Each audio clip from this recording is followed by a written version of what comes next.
Hello, praise the Lord, जय मसीह की। मैं धीरज राजेश बघेल स्वागत करता हूं आपका आज के वीडियो में। और आज मैं आपके सामने संदेश, सबसे पहले तो मैं माफ़ी चाहता हूं कि गुड फ्राइडे का संदेश मैं आज आपको दे पा रहा हूं, क्योंकि उस दिन मेरी बहुत व्यस्तता हो गई थी। सुबह से मैं बाहर चला गया था और शाम हो चुका था, तो मेरी तैयारी थी, प्रभु ने मुझे अगुवाई किया था, परंतु मैं उसे बना नहीं पाया। तो आज मैं आपके बीच इस बात को लेके आया हूं कि यीशु मसीह की मृत्यु और यीशु मसीह का क्रूस पर अपना बलिदान देना और यीशु मसीह की क्रूस पर से कही गई 7 वाणियां जो मेरे और आपके जीवन के उद्धार के लिए है और शिक्षा के लिए है, इन सब बातों पर हम मनन करेंगे। पर सारी बातों पर नहीं, आज मैं आपके सामने इस बात को लेके आया हूं, क्योंकि अमूमन कलीसिया में 7 वाणियों पर मनन होता है और बाकी बातों पर आज मैं आपके सामने मसीह की मृत्यु का हमारे जीवन में महत्व को लेके आया हूं। और हम अलग अलग पत्रियों से, अलग अलग स्थानों से इसे हम देखने की कोशिश करेंगे। और रोमियो उसका 4था अध्याय और उसका वचन 25, रोमियो की पत्री उसका 4था अध्याय और उसका वचन 25 इस प्रकार कहता है, वह हमारे ही अपराधों के लिए पकड़वाया गया और हमारे धर्मी ठहराने के लिए जिलाया भी गया। Hallelujah, praise the Lord. वह हमारे ही अपराधों के लिए पकड़वाया गया और हमारे धर्मी ठहरने के लिए जिलाया भी गया।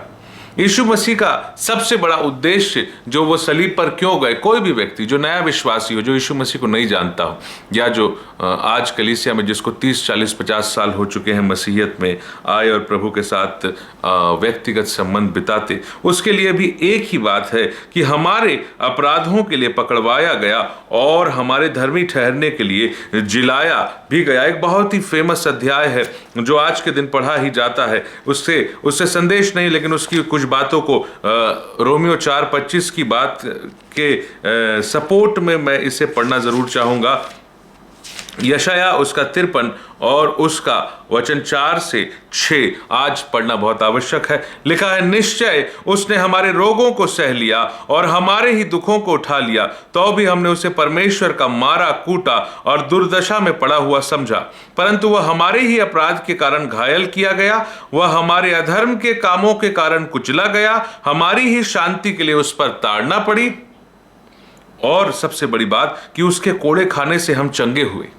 न सिर्फ पापों से उद्धार की बात आज मैं करूंगा, बल्कि इस पैसेज से आपको मुझको समझ में आता है कि क्या लिखा है कि हमारे चंगाई के लिए, है ना, उसके कोड़े खाने से हम चंगे हुए और हमारी ही शांति के लिए उस पर ताड़ना पड़ी। आपको आज की डेट में इतना मेंटल स्ट्रेस हो सकता है और फाइनेंशियल स्ट्रेस हो सकता है, पारिवारिक चिंताएं, आजकल कई प्रकार की बातें हमारे जीवन में चलती है, लेकिन हमारी शांति के लिए उस पर ताड़ना पड़ी और उसके कोड़े खाने से हम चंगे हुए। हमारी बॉडी पे जो तकलीफ थी वो उसने अपने शरीर पर लिया और कोड़ों को खाकर आज मेरे शरीर में कोई बीमारी है तो यीशु नाम से, यीशु प्रभु की उपस्थिति में और उसके क्रूस पर बलिदान के द्वारा हमें उसके बहे हुए अनमोल लहू के द्वारा आज हमको चंगाई भी मिलती है।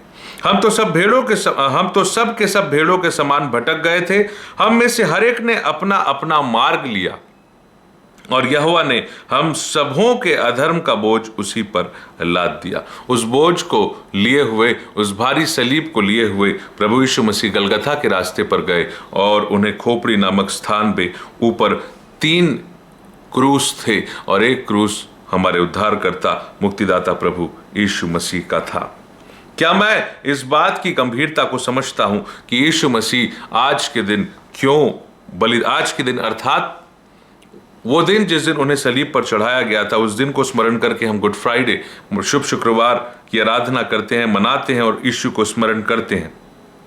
क्या मुझे पता है कि कितनी बातें मसीह को सहनी पड़ी? 39 कोड़े उन्हें लगाए गए, उनकी पीठ छलनी हो चुकी थी, एक बहुत लंबी यात्रा उन्हें करनी पड़ी भारी क्रूस को उठाकर, उनके सर पर कांटों का ताज था, हाथ पैर को ठोक दिया गया था, उनका उपहास उड़ाया गया, उनका उनके ऊपर सर पे, रात को भी जब उनके ऊपर जो दोषारोपण किया गया और 2-3 अदालतों से होके गए महायाजकों के सामने, उसके बाद फिर हेरोदेश और फिर पुन्तियुस पिलातुस और फिर हेरोदेश, तो इस प्रकार की बातें कई अदालतों से होके वो गुजरे और उनको मृत्युदंड के योग्य कोई बात पाई भी नहीं गई और पुन्तियुस पिलातुस ने हाथ धो लिया, बोले मैं इस निर्दोष व्यक्ति के लहू से अपने आप को निर्दोष करता हूं, इसका खून का दोष तुम पर लगे।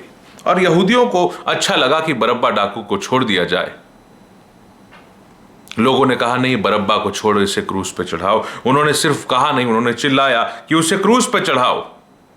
भीड़ की भीड़ ने कहा, और ये सारी बातें जो है वो यीशु मसीह के क्रूस पर चढ़ाए जाने के पहले हुई, लेकिन वो इसलिए हुई कि हमारी शांति के लिए उस पर ताड़ना और हम उसके कोड़े खाने से हम चंगे हों। हमारे अपराधों के कारण वो घायल हुआ, हमारे अधर्म के कामों के कारण वो कुचला गया, और क्या लिखा है, हम सबों के अधर्म का बोझ यहोवा परमेश्वर ने उस निर्दोष निष्कलंक मेमने पर लाद दिया।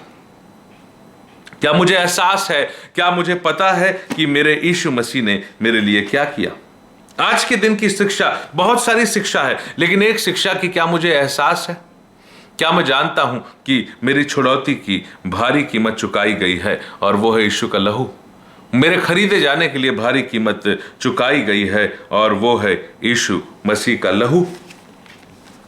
आप ऐसे नहीं हैं। प्रकाशित वाक्य उसका मैं आपके सामने पढ़ दूंगा, 5वां अध्याय और उसका वचन 11 से लेके 14 तक। 11 से 14 तक के पहले एक गीत है, बहुत खूबसूरत गीत है, और उस गीत को भी मैं पढ़ूंगा। वचन 9 से पढ़ देता हूं मैं। प्रकाशित वाक्य 5 का वचन 9 कहता है, वे इस नए गीत को गाने लगे, तू इस पुस्तक के लेने और उसकी मोहरों के खोलने के योग्य है। प्रकाशित वाक्य 5 की बात है ना, क्योंकि तूने वध हुए मेमने के लिए गीत गा रहे हैं, क्योंकि तूने वध होकर अपने लहू से हर एक कुल और भाषा और लोग और जाति में से परमेश्वर के लिए लोगों को मोल लिया है। किससे मोल लिया है? अपने लहू से। और क्या लिखा गया है? और उन्हें हमारे परमेश्वर के लिए एक राज्य, एक याजक बनाया, और वे पृथ्वी पर राज्य करे। जब मैंने देखा तो उस सिंहासन और उन प्राणियों और उन प्राचीनों के चारों ओर बहुत से स्वर्गदूतों का शब्द सुना, जिनकी गिनती लाखों और करोड़ों की थी, और वे ऊंचे शब्द से कहते थे, वध किया हुआ मेमना ही सामर्थ और धन और ज्ञान और शक्ति और आदर और महिमा और धन्यवाद की योग्य है। मैंने स्वर्ग में और पृथ्वी पर और पृथ्वी के नीचे और समुद्र की सब सृजी हुई वस्तुओं को और सब कुछ जो उनमें है, यह कहते सुना, जो सिंहासन पर बैठा है उसका और मेमने का धन्यवाद और आदर और महिमा और राज्य युगान युग रहे। चारों प्राणियों ने कहा आमीन, और प्राचीनों ने गिरकर दंडवत किया। हालेलुया। आपको क्या पता है कि स्वर्ग में एक बहुत बड़ा आनंद मनाया गया? क्योंकि उस वध किए हुए मेमने ने सबको खरीदने के लिए अपने लहू की कीमत चुकाई है। आप ऐसे ही नहीं हैं, आप यीशु प्रभु के लहू के द्वारा आप खरीदे गए हैं। क्या मुझे एहसास है इस बात का? यीशु मसीह का लहू यूं ही नहीं बहा है, और वो अगर बहा है उसके द्वारा आप खरीदे गए हो, तो इतना ही नहीं बल्कि आज भी मेरे विवेक में जो पाप है, मेरे विचारों में जो पाप है, रोज के शुद्धिकरण के लिए आप जब प्रभु की उपस्थिति में जाते हैं, आप जब पवित्र आत्मा परमेश्वर के उपस्थिति और संगति में जाते हैं, तो क्या है कि उसकी उपस्थिति में जाके उसके लहू से आपके विवेक को वो लहू मरे हुए कामों से शुद्ध करता है। आपके लिए मैं इब्रानियों उसका 9 का वचन 14 पढ़ता हूं। इब्रानियों 9 का 14, तो मसीह का लहू जिसने अपने आप को सनातन आत्मा के द्वारा परमेश्वर के सामने निर्दोष चढ़ाया, तुम्हारे विवेक को मरे हुए कामों से क्यों ना शुद्ध करेगा, ताकि तुम जीवते परमेश्वर की सेवा करो। हालेलुया। इस बलिदान का औचित्य और उद्देश्य मेरे और आपके जीवन के लिए यह है कि मैं जीवते परमेश्वर की सेवा करूं। Praise the Lord. क्या आप उसकी सेवा के लिए तैयार हैं? और अगर नहीं है तो कहीं ना कहीं आपके हृदय में उस पवित्र निर्दोष निष्कलंक मेमने के पवित्र और शुद्ध लहू के छिड़के जाने की आवश्यकता है। तुम्हारे विवेक को मरे हुए कामों से शुद्ध क्यों ना करेगा? कौन सा लहू? मसीह का लहू। जो सनातन आत्मा के द्वारा परमेश्वर के पास पहले ही हम सबके पापों के प्रायश्चित के लिए चढ़ाया गया। याजकों की ऐसी रीति हुआ करती थी कि मिलाप वाले तंबू में जब आंगन में वो किसी पशु को बलि किया करते थे तो एक तसले में उसका लहू लेते थे और उसे तंबू के अंदर अर्थात पवित्र स्थान के अंदर लेके आते थे और फिर पवित्र स्थान से महापवित्र स्थान के बीच वाले पर्दे को पार करके याजक 7 बार अपनी उंगली में उस लहू को लेता था और महापवित्र स्थान में, परम पवित्र स्थान में जहां परमेश्वर की गहरी उपस्थिति हुआ करती थी, वहां पर 7 बार उस लहू को छिड़कता था। वैसे ही यीशु प्रभु का लहू स्वर्ग में छिड़का गया। किसके माध्यम से? पवित्र आत्मा परमेश्वर के माध्यम से सनातन आत्मा के द्वारा परमेश्वर के सामने निर्दोष चढ़ाया गया। और वही लहू तुम्हारे विवेक को मरे हुए कामों से क्यों ना शुद्ध करेगा, ताकि तुम जीवते परमेश्वर की सेवा करो। मैं क्या समझता हूं कि मेरे जीवन का उद्देश्य है? आप क्या समझते हैं कि आप क्यों पैदा हुए हैं? और इस संसार में और उसके ऐश्वर्य और उसके भोग विलास में पड़े रहने के लिए क्या हमारा इस मसीहियत में प्रभु के द्वारा हम बुलाए गए हैं, या हम इसलिए बुलाए गए हैं कि हमारा विवेक उस पवित्र लहू के द्वारा शुद्ध किया जाए और आप और मैं जीवते परमेश्वर की सेवा करें? मरे हुए काम के पीछे मैं और आप चलते रहते। क्या लिखा? तो मसीह का लहू जिसने अपने आप को सनातन आत्मा के द्वारा परमेश्वर के सामने निर्दोष चढ़ाया, तुम्हारे विवेक को मरे हुए कामों से। इसलिए एक बात कही गई है, क्या कहा गया था कि एक चेला आता है और यीशु मसीह के पास आके कहता है कि हे प्रभु, मैं अपने पिता को गाड़ लेता हूं। तो यीशु मसीह बोले, मुर्दों को अपने मुर्दे गाड़ने दे। एक वो मुर्दा था जो उस चेले का पिता जो मृत हो चुका था, जो शारीरिक रीति से वो मुर्दे की दशा में चला गया था, और एक वो मुर्दा है जो सिर्फ मुर्दा दफनाने का काम करता है। तो बोले, मुर्दों को अपने मुर्दे गाड़ने दे, तू मेरे पीछे हो ले। आप अगर जीवित हो तो आप परमेश्वर के पीछे चलोगे। आप अगर जीवित हो तो आप यीशु की सेवा करोगे। आप अगर जीवित हो तो आप अपना सलीब उठा के यीशु के पीछे प्रतिदिन चलोगे और उसके लहू को अपने हृदय में प्राप्त करोगे। आपको पता है कि ये सलीब जो है वो इसके लिए बहुत जरूरी है, क्योंकि इस क्रूस की कथा के द्वारा आपके जीवन में सामर्थ आती है। लिखा है, क्रूस की कथा नाश होने वालों के लिए मूर्खता, परंतु उद्धार पाने वालों के लिए परमेश्वर की सामर्थ है। आज आपके जीवन में सामर्थ नहीं है, इसलिए मेरे और आपके जीवन में परमेश्वर की सेवा के लिए इच्छा नहीं है। अपना आकलन करने की आवश्यकता है कि क्या मैं प्रभु यीशु मसीह की सेवा के लिए तैयार हूं? क्या मैं परमेश्वर के पास उसके बेटे और बेटी के रूप में आप और मैं आकर उसकी सेवा करने को तैयार हैं? क्या मैं उस आनंद के साथ जो प्रभु में है भरपूर हूं और उसके लिए कहूं कि हाँ प्रभु, मैं तैयार हूं? आपके लिए मैं आज एक बात कहना चाहता हूं। फिलिपियों उसका 2 उसका वचन 1 से 11 में एक बात कही गई है जिसको क्रिस्टोलॉजिकल हिम कहा जाता है। थियोलॉजिकल भाषा में मसीह की तारीफ और उसकी महिमा और उसके दुख भोग प्रशंसा में एक गीत जो गाया गया पौलुस के द्वारा इस पत्री को लिखा गया। फिलिपियों 2 का वचन 5 से वचन 11, जैसा मसीह यीशु का स्वभाव था वैसे ही तुम्हारा स्वभाव हो। ये आज की शिक्षा है। गुड फ्राइडे का उद्देश्य ये है कि आपका स्वभाव मसीह यीशु के जैसा। और मसीह यीशु का स्वभाव क्या था? कि जो मैं पिता को करते देखता हूं वो मैं करता हूं, जो मैंने पिता से सुना है वही मैं बोलता हूं, बल्कि पिता मुझ में होकर अपना काम करता है और मैं अपने से कुछ नहीं करता। जो देखता हूं वही करता हूं, जो सुनता हूं वही बोलता हूं, और जो पिता को करते देखता हूं उसी को मैं तुम्हारे सामने फिर से रिपीट करता। तो ये है मसीह का स्वभाव।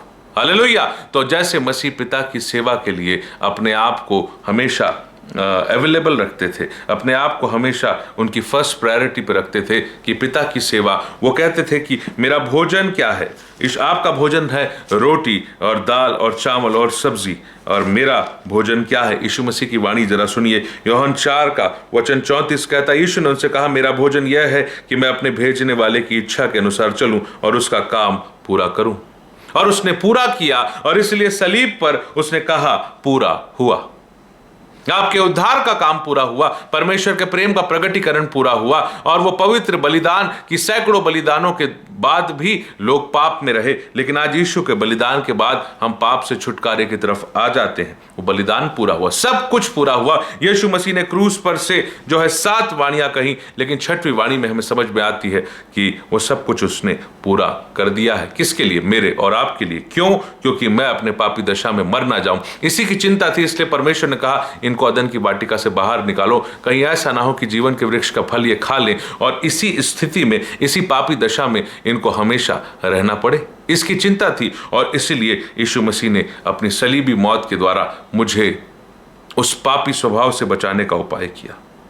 हम सब तो मरने योग्य थे और मरना था, लेकिन वो मरा। सिर्फ इतना ही नहीं, लेकिन आगे भी हम मौत के नजदीक ना जाते रहें। लिखा है पाप की मजदूरी मृत्यु है और मनुष्य पाप में पड़ा ना रहे, इसलिए उनके विवेक को पाप से शुद्ध करने के लिए, हमारे मन को, हमारे विचारों को, जिसको असाध्य रोग लगा हुआ है, जिससे लिखा है कि मनुष्य के मन में बचपन से जो कुछ उत्पन्न होता है वो बुरा ही होता है, लेकिन मनुष्य के मन में बचपन से नहीं, लेकिन जब वो मसीह को ग्रहण कर ले तो उसके मन में हमेशा भला ही उत्पन्न हो, उसका विवेक शुद्ध हो जाए। इसके लिए यीशु ने बलिदान दिया।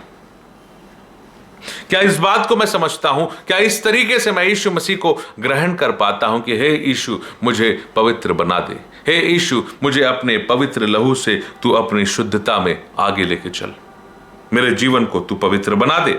और यीशु मसीह की सलीबी मौत जो है वो हमको यही बताती है कि हमारा स्वभाव, देखिए इस बात की शुरुआत जब यीशु मसीह के क्रूसीकरण की बात जो है फिलिपियो 2 में लिखी है, तो उसकी शुरुआत क्या है? संदेश है कि जैसा मसीह यीशु का स्वभाव था वैसा तुम्हारा भी स्वभाव हो। के बाद ये शुरू होता है कि क्या किया है उस मसीहा ने, क्या किया?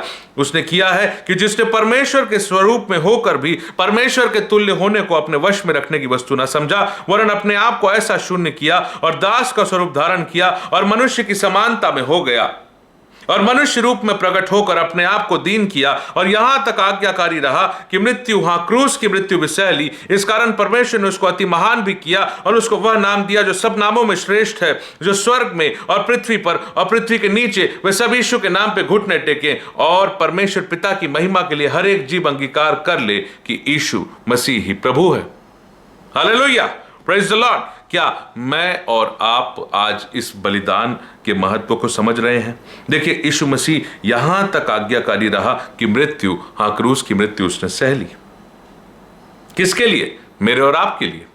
हमारे ही अपराधों के कारण वो पकड़वाया गया और हमारे धर्मी ठहराने के लिए वो जिलाया भी गया। पर जीवित होने की बात तो बाद में करेंगे। आज, अभी और इस समय मैं आपके सामने यीशु मसीह की सलीबी मौत के बारे में चर्चा करना चाहता हूं। आइए आगे बढ़ते हैं। यूहन्ना उसका 12वां अध्याय और वचन 27 से 36। ये एक ऐसी घटना है जिसमें यीशु मसीह प्रकट कर रहे हैं कि मैं कैसी मौत से मरूंगा, मैं तुम्हारे लिए कैसी मौत से, लेकिन उस मौत का और उस उद्धार की योजना का फायदा क्या है?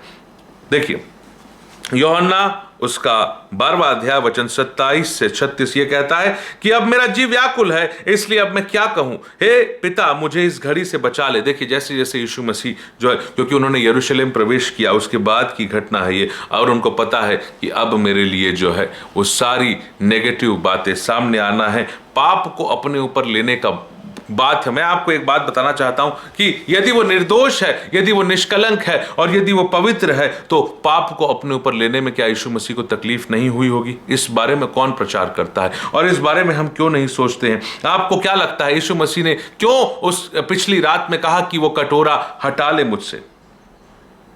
क्योंकि उस कटोरे में यीशु मसीह ने बचपन से लेके अपने पूरे जीवन काल तक और सलीब में भी उसने कहा पूरा हुआ। क्या पूरा हुआ? पिता की इच्छा पूरी हुई, पिता की उद्धार की योजना पूरी हुई, पिता का प्रेम पूरा हुआ, बलिदान पूरा हुआ, उद्धार पूरा हुआ, सब कुछ पूरा हुआ। लेकिन उस पूरा होने के पहले एक ऐसा क्षण आया जब यीशु मसीह ने यह कहा कि हे पिता यदि हो सके तो यह कटोरा टल जाए। जिसके स्वभाव में पाप नहीं था उसे परमेश्वर ने पाप ठहराया, तो उसे तकलीफ तो हुई होगी। क्यों? क्योंकि उसके स्वभाव में पाप नहीं है और परमेश्वर उसे पाप ठहरा रहे हैं। हम सब के अपराधों का बोझ उसके ऊपर लाद दिया गया और बल्कि यीशु मसीह जो है जब वो सलीब पर थे तो वो श्रापित भी कहलाए। क्यों कहलाए? क्योंकि उसने हमारे पाप को अपने ऊपर लिया, और जब पाप को लिया, एक है पवित्र मेमना, एक है निर्दोष निष्कलंक मेमना, उसके ऊपर वो पाप आया, और जब वो पाप आया तो पाप का स्वभाव जो है वो यीशु मसीह के स्वभाव से लड़ने की कोशिश करता होगा सलीब पर। आप क्या इस गंभीरता को, इस बात को सोचते हैं? उसने और किस पर? पाप पर दंड की आज्ञा दी। पाप को एक पर्सनैलिटी के रूप में देखा गया है। इसी चीज को मैं आपके लिए रोमियो उसके 7 अध्याय से मैं आपके सामने बताना चाहता हूं कि जो पाप मेरे और आपके शरीर में एक्टिव है, वो ऐसा नहीं है कि वो निर्जीव वस्तु के समान, उसे एक जीवित वस्तु के समान, एक ऐसी वस्तु जो शैतान और दुष्टात्मा के द्वारा मेरे शरीर में एक्टिव हो जाती है और ऐसी एक्टिव होती है कि मुझे तब तक वो बेचैन रखती जब तक मैं पाप कर नहीं लेता। तो पाप एक पर्सनैलिटी के रूप में देखा गया है। रोमियो 7 को कृपया करके आप ध्यान से देखिए। इसमें क्या लिखा है? लिखा है, यदि जो मैं नहीं चाहता वही करता हूं तो मैं मान लेता हूं कि व्यवस्था भली है, तो ऐसी दशा में उसका करने वाला मैं नहीं वरन पाप है जो मुझ में बसा हुआ। पाप कुछ कार्य भी करता है। इसका मतलब पाप जो है वो एक स्वभाव के रूप में, एक शैतानी स्वभाव के रूप में, एक शैतानी जो है पर्सनैलिटी के रूप में मेरे और आपके अंदर बसा हुआ है। आगे बसा हुआ है भी लिखा है, क्योंकि मैं जानता हूं कि मुझ में अर्थात मेरे शरीर में कोई अच्छी वस्तु वास नहीं करती, लेकिन जो वास कर रहा है वो पाप वास करता है। आगे लिखा है, इच्छा तो मुझ में है परंतु भले काम मुझसे बन नहीं पड़ते, क्योंकि जिस अच्छे काम की मैं इच्छा करता हूं वह नहीं करता। मतलब कोई और जो है आपके अंदर काम कर रहा है और वो पाप है। और परंतु जिस बुराई की इच्छा करता हूं वही करता हूं। अतः ऐसी यदि मैं वही करता हूं जिसकी इच्छा नहीं करता, तो उसका करने वाला मैं नहीं परंतु पाप जो मुझ में बसा हुआ है। एक व्यक्तित्व के रूप में देखा जा रहा है कि एक पाप है जो आपके शरीर में एक्टिव है और इसके लिए सलीबी मौत की आवश्यकता है। इसके लिए उस सलीबी मौत की आवश्यकता है कि आपके शरीर में, और वही मैं कह रहा हूं कि उसको तकलीफ हो रही है जब वो देखिए पाप का बोझ उस पर लादा जा रहा है कि भाई इन सब का पाप का दंड अब तुझे दिया जाता है। यहां तक तो ठीक है, लेकिन इन सब का पापी स्वभाव भी अब तेरे ऊपर आ रहा है। तो यीशु का पवित्र स्वभाव, यीशु का जो आत्मा से भरा हुआ स्वभाव, जिसमें प्रेम, आनंद, मेल, धीरज, कृपा, भलाई, विश्वास, नम्रता, संयम, ये स्वभाव है मसीह का। लेकिन उसके ऊपर और कौन सा स्वभाव लादा गया कि क्रोध, चोरी, झूठ, लालच, व्यभिचार, लीला क्रीड़ा, मतवालापन, लुचपन, ईर्ष्या, घमंड, जलन, विरोध, विधर्म, फूट, ये सब जो है वो उसके ऊपर थोपा गया है। उसको अच्छा लगेगा क्या वो उसे पीना चाहेगा? मैं आपको बताऊं, क्योंकि वो परमेश्वर है, इसलिए, क्योंकि वो पवित्र है, क्योंकि वो निर्दोष है, क्योंकि वो निष्कलंक है और परमेश्वर का उद्धार करने वाला मेमना है, इस कारण से उसने कहा कि हे पिता, हो सके तो ये कटोरा टल जाए। मैं पवित्र हूं, मैं इसे कैसे ले सकता हूं? मैं आपको बता रहा हूं, उसको तकलीफ हो रही थी। एक ही ऐसा क्षण आया जब यीशु ने कहा कि नहीं, मैं ये नहीं करना चाहता।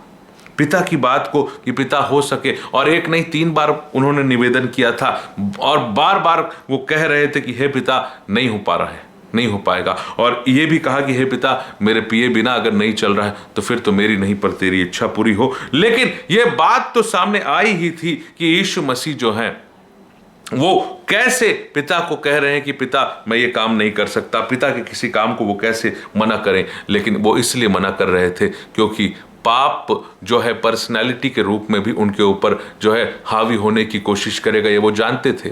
वहाँ उनको जो है वो अपने स्वर्गीय स्वभाव को मेंटेन करके रखना है, अपने पवित्रता को मेंटेन करके रखना है, लेकिन पाप जो है उन पर लादा गया, हमारे अधर्मों को उस पर लाद दिया गया। Praise the Lord. और उसके बाद वो यीशु मसीह जो है वो पिता से, इसलिए क्या कह रहे हैं यूहन्ना 12:27, अब मेरा जीव व्याकुल है, इसलिए अब मैं क्या कहूं? हे पिता, मुझे इस घड़ी से बचा। और यही बात है, यही भावना है कि यीशु मसीह जो है उनको तकलीफ हो रही है। एक पवित्र निर्दोष मेमना, उसे तकलीफ हो रही है कि मेरे साथ ऐसा क्यों हो रहा है, क्योंकि पाप जो है वो सिर्फ स्वभाव के रूप में जो है मेरे आपके अंदर जो काम करता है वो उनके ऊपर वो भी लादा गया। सिर्फ उसका दोष ही लादा नहीं गया कि सारे पाप जो है तुम्हारे ऊपर लाद दिए जाते हैं, बल्कि एक जगह तो ये लिखा है कि परमेश्वर ने उसे पाप ठहराया। जो पाप से अज्ञात था उसे परमेश्वर ने हमारे लिए पाप ठहराया। देखिए 2 कुरिन्थियों 5:21 कहता है, जो पाप से अज्ञात था उसी को उसने हमारे लिए, अर्थात परमेश्वर ने हमारे लिए पाप ठहराया। आप बताइए, यीशु मसीह जो पवित्र है उसे पाप ठहरा दिया गया। उसे पाप बना ही दिया गया। शापित है वह जो काठ पर लटकाया जाता है, इसीलिए शापित वो कहला रहे थे, क्योंकि आपके और मेरे श्रापों को उसने लिया, अपने ऊपर लिया। कितनी बड़ी बात है। लिखा है कि मसीह ने जो हमारे लिए शापित बना, हमें मोल लेकर व्यवस्था के शापों से छुड़ाया, क्योंकि लिखा है जो काठ पर लटकाया जाता है वह शापित है। क्यों शापित है? क्योंकि जो पाप से अज्ञात था उसे परमेश्वर ने पाप ठहरा दिया, और पाप के कारण से श्राप आता है, पाप के कारण से मृत्यु आती है। Hallelujah, praise the Lord. और इसके लिए हम प्रभु की मौत को, प्रभु की मृत्यु को अपने लिए गुड कहते हैं, अपने लिए आनंद की बात कहते हैं। उसको क्यों अच्छा लगेगा कि वो इन सब बातों को सहे?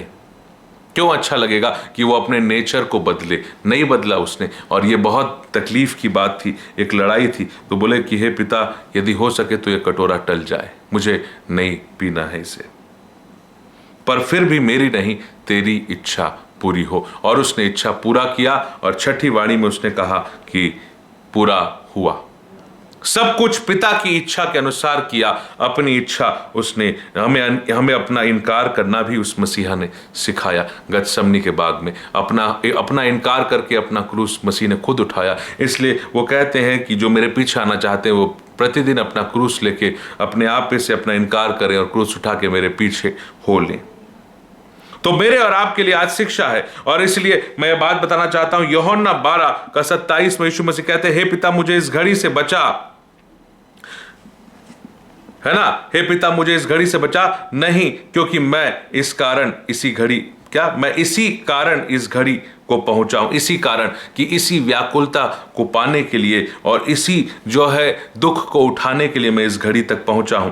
क्यों? क्योंकि अब यरूशलेम में प्रवेश के बाद उनके उद्धार का कार्य शुरू होता है। तो वो कहते हैं आगे, हे पिता अपने नाम की महिमा कर। तब यह आकाशवाणी हुई, मैंने उसकी महिमा की है और फिर भी करूंगा। मतलब जब वो सलीब पर थे तब भी परमेश्वर यीशु की महिमा करेंगे।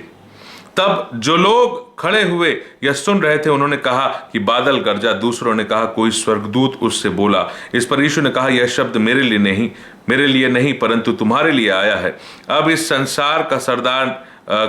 संसार का न्याय होता है और अब इस संसार का सरदार निकाल दिया जाएगा। और मैं यदि पृथ्वी पर से ऊंचे पर चढ़ाया जाऊंगा तो सबको अपने पास खींचूंगा। Hallelujah, praise the Lord. क्या इस बात को मैंने कभी सोचा है? यीशु प्रभु ने कहा कि यदि मैं पृथ्वी पर से ऊंचे पर चढ़ाया जाऊंगा, मतलब वो सलीब पर चढ़ाए जाएंगे। और आगे फिर इस बात को लिखा है कि इस तरीके से यीशु मसीह ने बताया कि उनकी मौत कैसी होगी।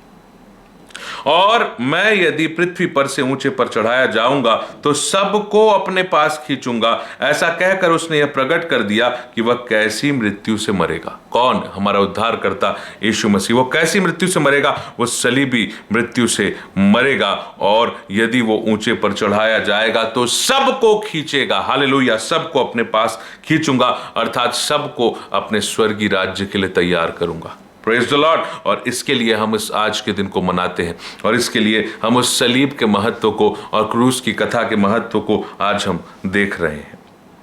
आपको ये ज्ञात हो कि यीशु मसीह की मृत्यु जो है वो हम सब के जीवन के लिए थी, हम सब के उद्धार के लिए थी। आगे मैं इसका रेफरेंस पढ़ता हूं कि क्या लिखा है कि मैं यदि पृथ्वी पर से ऊंचे पर चढ़ाया जाऊंगा तो सबको अपने पास खींचूंगा। ऐसा कह के उसने यह प्रकट कर दिया कि क्या लिखा है कि वह कैसी मृत्यु से मरेगा। इस पर लोगों ने उससे कहा, हमने व्यवस्था की यह बात सुनी है कि मसीह सर्वदा रहेगा, तो फिर तू क्यों कहता है कि मनुष्य का पुत्र ऊंचे पर चढ़ाया जाना अवश्य है? देखिए, लोग ये सोच रहे हैं कि मसीह तो मरेगा ही नहीं। मसीह है इसलिए वो मरेगा, और मसीह है इसलिए वो जी भी उठेगा, और मसीह है इसलिए वो पापों को खत्म करेगा, मसीह है इसलिए वो शैतान को निकम्मा करेगा। और कहां करेगा? मरते समय करेगा। ये परमेश्वर की महिमा है। मरते समय वो कर रहा है शैतान को निकम्मा, मरते समय शैतान के सारे कामों को नाश कर रहा है और उसके सिर को कुचल रहा है। इसका रेफरेंस मैं आपके सामने दे देता हूं। वैसे तो हमने पहले भी इस बात को देखा है। इब्रानियों उसका 2 अध्याय और उसका वचन 14 और 15 इस प्रकार कहता है, इसलिए जबकि लड़के मांस और लहू के भागी हैं तो वह आप उनके समान सहभागी हो गया, ताकि उसकी मृत्यु के द्वारा जिससे मृत्यु पर शक्ति प्राप्त मिली थी, अर्थात शैतान को निकम्मा कर दे। ये देखिए, यह है परमेश्वर की महिमा कि जब यीशु मसीह की मृत्यु हो रही थी या हुई, तब उस समय उसकी मृत्यु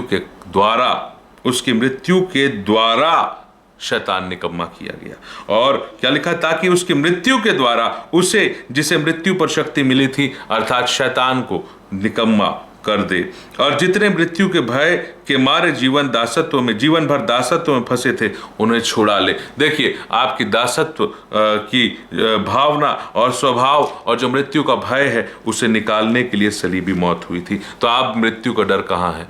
क्यों? क्योंकि मृत्यु तो वैसे भी सलीब पर उसने जो है अपनी मौत के कारण से मौत को ही खत्म कर दिया। हालेलुया! ये परमेश्वर की महिमा है ना।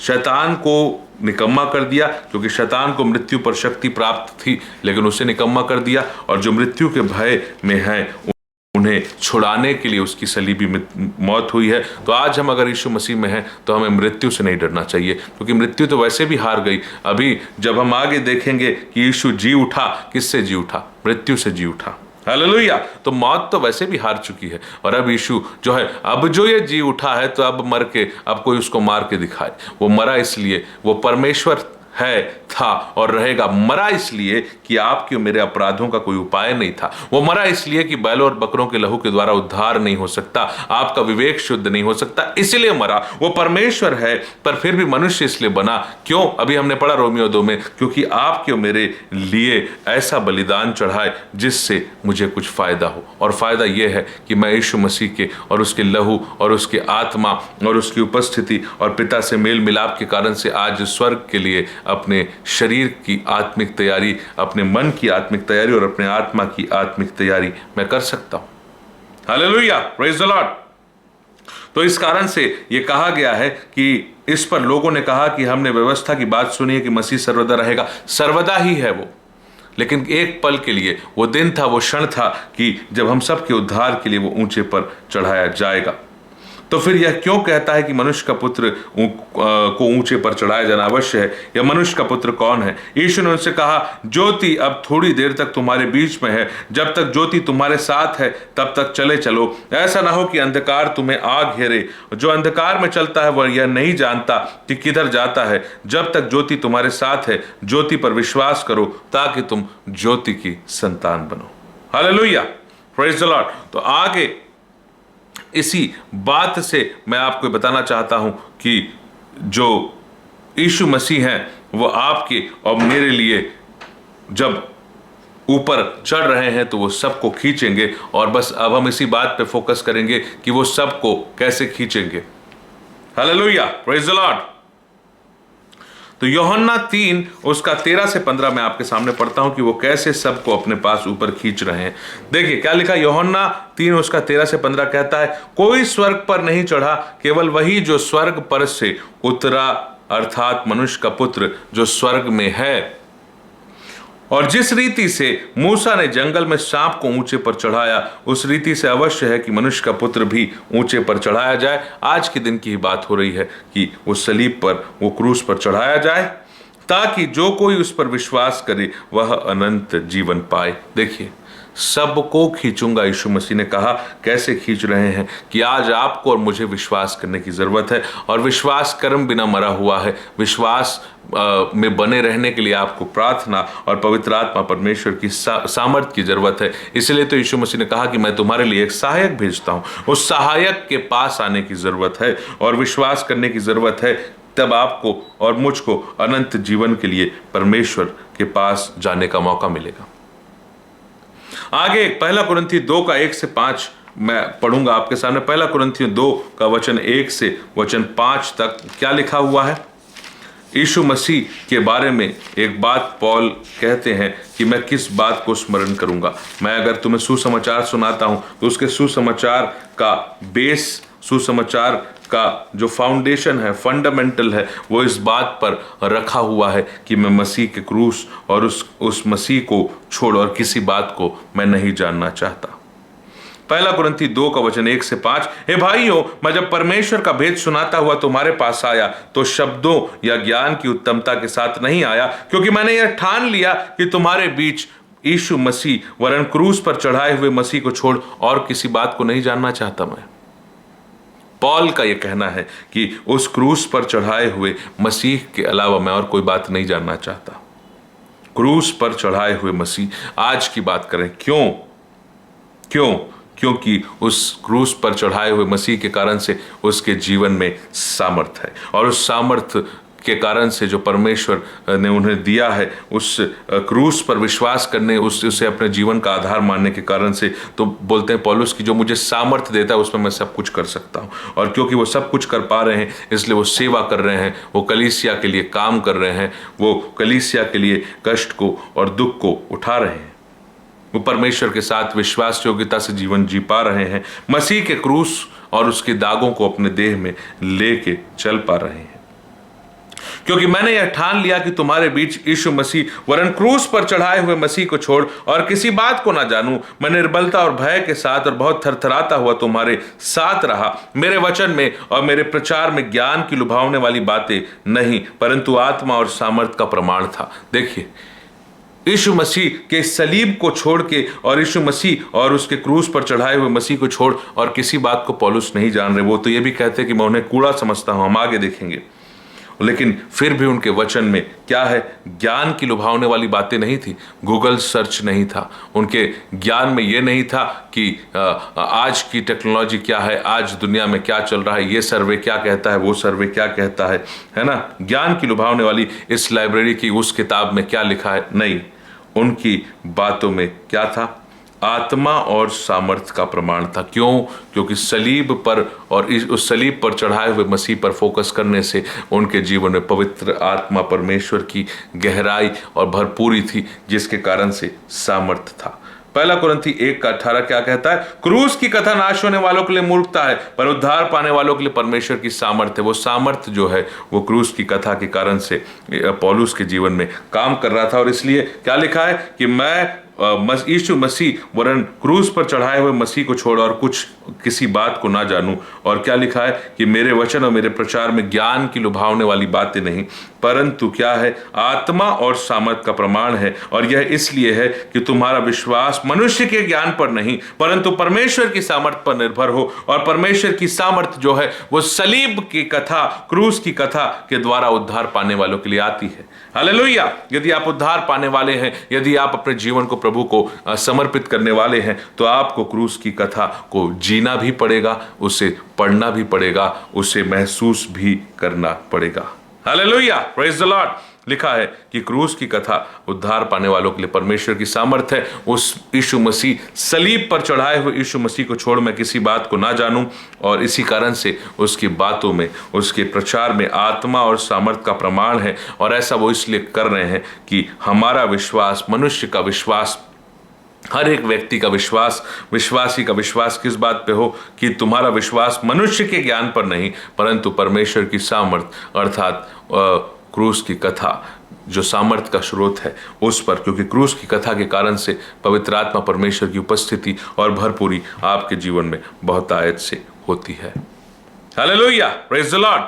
आगे का रेफरेंस हम देखते हैं 2 कुरिन्थी 4 उसका 7 से 12। 2 कुरिन्थियों 4 देखिए कैसे यीशु मसीह सबको अपने पास खींचते हैं, क्योंकि आपके जीवन में सामर्थ काम करती है उस क्रूस की कथा के कारण से।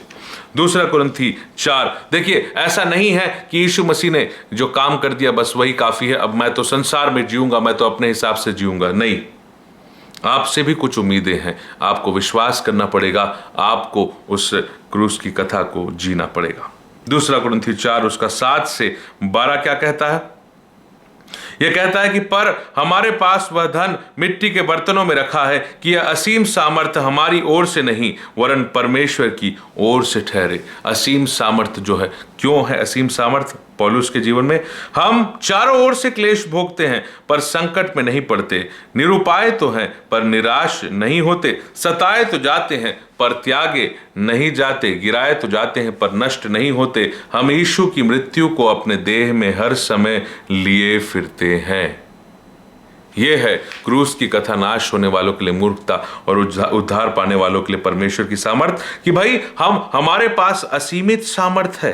यह असीम सामर्थ मिट्टी के बर्तन अर्थात आपका और मेरा देह, शरीर, और ये जब असीम सामर्थ वो पवित्र आत्मा परमेश्वर की सामर्थ, वो पिता की सामर्थ, आपके अंदर काम करती है। यीशु प्रभु की सामर्थ्य, यीशु मसीह जब आपके ऊपर छाए रहते हैं तो क्या लिखा है कि यह सीमित सामर्थ्य हमारी ओर से नहीं, किसी मनुष्य में कोई ताकत नहीं है, यह सामर्थ्य परमेश्वर की ओर से ठहरे। और हमारे पास वह धन मिट्टी के बर्तनों में रखा है। धन जो है सोना गहना रुपया पैसा बैंक अकाउंट नहीं है, धन है वो सामर्थ्य, वो पवित्र आत्मा परमेश्वर की उपस्थिति, ये धन है आपका। और मिट्टी के बर्तनों में है, आप स्वयं वो मिट्टी के बर्तन हैं। आप जो है, ये बात एक जगह लिखी हुई है कि मनुष्य तो मिट्टी ही है। मनुष्य क्या है? मिट्टी है। और इस मिट्टी के बर्तन में परमेश्वर अपनी सामर्थ्य को क्या करना चाहते हैं? भरना चाहते हैं। असीमित सामर्थ्य, ऐसा भी नहीं कि वो सामर्थ्य जो है वो क्या है, कुछ देर की या कुछ समय की। लिखा है असीम सामर्थ्य। हालेलुया। और आगे क्या लिखा है कि हम यीशु की मृत्यु को अपनी देह में हर समय लिए फिरते हैं कि यीशु का जीवन हमारी देह में प्रकट हो, क्योंकि हम जीते जी सर्वदा यीशु के कारण मृत्यु के हाथ सौंपे जाते हैं कि यीशु का जीवन हमारे मरणहार शरीर में प्रकट हो। यही मैं कह रहा हूं, यह शरीर तो मिट्टी का है, मर जाएगा, ये समाप्त हो जाएगा, लेकिन यीशु का जीवन, यीशु की सामर्थ्य, पवित्र आत्मा परमेश्वर की सामर्थ्य मिट्टी के बर्तन में आना जरूरी है। Praise the Lord. और इसके लिए लिखा है कि हम यीशु की मृत्यु को अपनी देह में हर समय लिए फिरते हैं कि यीशु का जीवन हमारी देह में प्रकट हो। रोज वो अपना क्रूस उठाकर उसके पीछे हम चलने की कोशिश करते हैं। इस प्रकार मृत्यु तो हम पर प्रभाव डालती है और जीवन तुम पर, मतलब जो बर्तन बन जाता है, जो सामर्थ का बर्तन बनता है, उस पर तो मृत्यु प्रभाव डाल रही है, लेकिन जो उसके आसपास हैं, जो उससे आशीष प्राप्त कर रहे हैं, उन पर जीवन प्रभाव डालता रहता है। हालेलुया। और इस तरीके से यीशु मसीह कहते हैं कि यदि मैं ऊंचे पर चढ़ाया जाऊंगा तो सभी को अपने पास मैं खींचूंगा। अब आप खिंचाना चाहते हैं कि नहीं, आपके ऊपर है। आप विश्वास करना चाहते हैं कि नहीं, आपके ऊपर है। आप क्रूस की कथा के द्वारा आशीषित होना चाहते हैं कि नहीं, आपके ऊपर है। आप जो है वो यीशु मसीह और सलीब पर चढ़ाए हुए यीशु मसीह पर फोकस करना चाहते हैं कि नहीं, आपके ऊपर है। फिलिपियों 3 में पॉल एक बात कहते हैं। क्या बात कहते हैं? उनका पूरा का पूरा फोकस इस बात पे है कि मैं मसीह के मर्म को समझ पाऊं। फिलिपियों 3 का 3 से आगे लिखा है, क्योंकि खतना वाले तो हम हैं जो परमेश्वर की आत्मा की अगुवाई से उपासना करते हैं और मसीह यीशु पर घमंड करते हैं और शरीर पर भरोसा नहीं करते।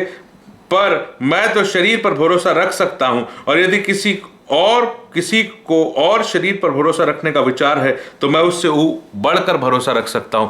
मेरे पास घमंड करने की बहुत सी बातें, ऐसा पौलुस कहते हैं। और वो क्या है कि 8वें दिन मेरा खतना हुआ, इज़राइल के वंश और बिन्यामीन के गोत्र का हूं, इब्रानियों का इब्रानी, और व्यवस्था के विषय में यदि कहो तो फरीसी हूं, उत्साह के विषय में यदि कहो तो कलीसिया का सताने वाला, व्यवस्था की धार्मिकता के विषय में कहो तो निर्दोष था। लेकिन इन सब को मैंने व्यर्थ और कूड़ा समझा। आगे कहते हैं फिलिपियों 3 का 7, पर जो जो बातें मेरे लाभ की थी उन्हें मैंने मसीह के कारण हानि समझा। ये देखिए, मसीह जो सलीब पर चढ़ाया हुआ यीशु मसीह है, उसके कारण से उसने हानि समझा। वरन मैं प्रभु यीशु मसीह की पहचान की उत्तमता के कारण सब बातों को हानि समझता हूं, सभी बातों को। क्यों? क्योंकि प्रभु यीशु मसीह की पहचान में मैं आगे बढ़ता जाता हूं। और इसलिए वो कहते हैं मैं निशाने की ओर दौड़ा चला जाता हूं। वो निशाना क्या है? यीशु मसीह की पहचान, और उसकी पहचान की उत्तमता के कारण सब बातों को हानि समझता हूं, जिससे मैंने सब वस्तुओं की हानि उठाई और उन्हें कूड़ा समझता हूं, मतलब वेस्ट मटेरियल समझ रहे हैं। देखो, बिन्यामीन के गोत्र का होना कोई मजाक बात नहीं है। इब्रानियों का इब्रानी और व्यवस्था का जानकार और फरीसी के लेवल का व्यक्ति कहता है मैं उन्हें कूड़ा समझता हूं। क्यों?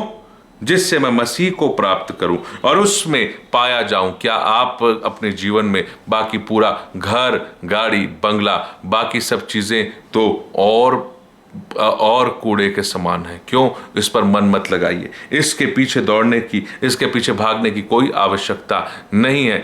अगर प्रभु ने दिया है, प्रभु का धन्यवाद हो, लेकिन आप मसीह को प्राप्त करने की कोशिश कीजिए। जिससे मसीह को प्राप्त करूं, और मसीह को प्राप्त करने का अर्थ क्या होता है? मसीह तो पिता के दाहिने आज स्वर्ग में बैठे हैं। आज मसीह को आप प्राप्त करने का अर्थ क्या है? उस अर्थ को, उस भेद को पौलुस बताते हैं। पौल कहते हैं मैं उसमें पाया जाऊं, ना कि अपनी उस धार्मिकता के साथ जो व्यवस्था से है, है ना, वरन उस धार्मिकता के साथ जो यीशु मसीह पर विश्वास करने के कारण है।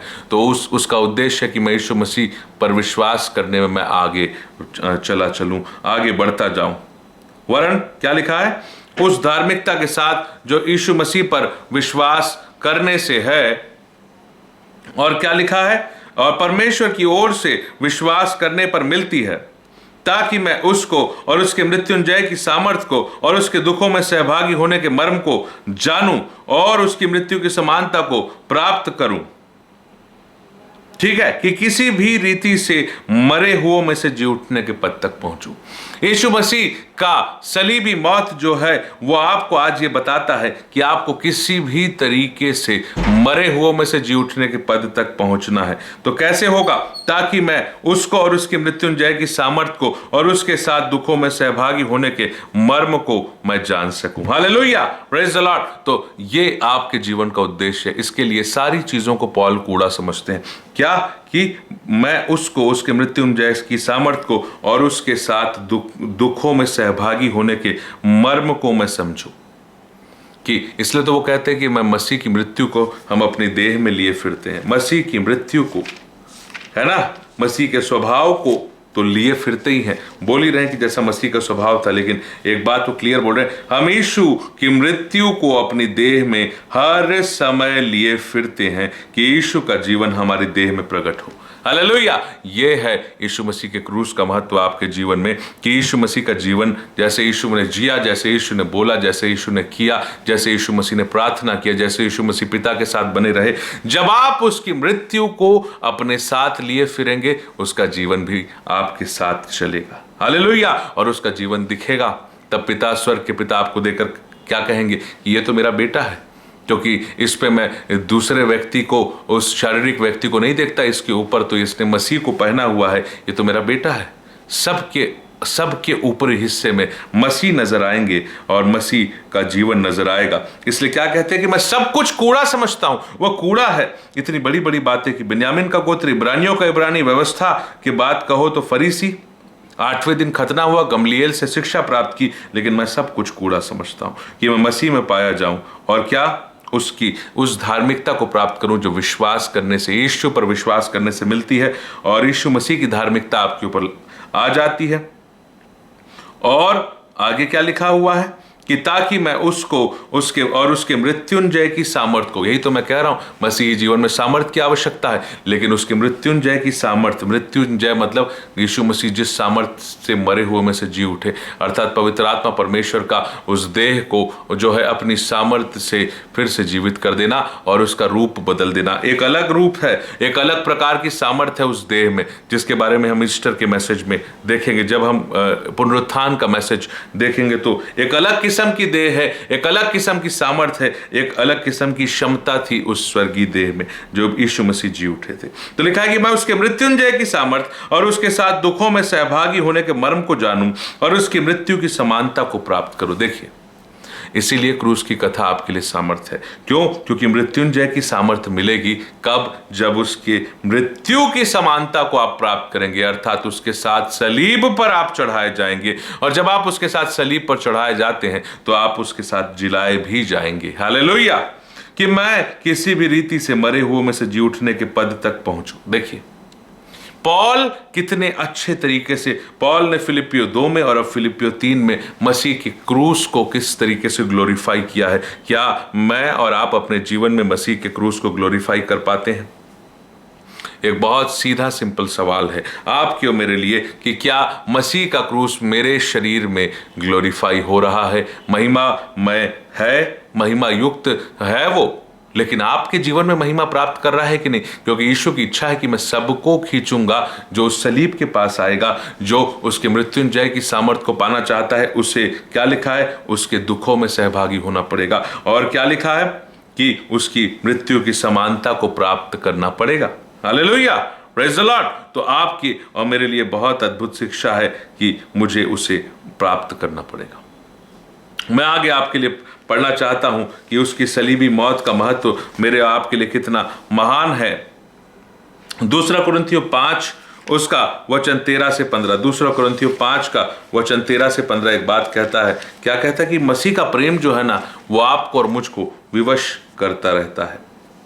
यही मैं कहता हूं कि कोई व्यक्ति जो है उसे आप कहो कि भैया बाइबल पढ़ लो, प्रेयर कर लो, आराधना कर लो, नहीं करेगा, उसकी इच्छा नहीं हो रही है।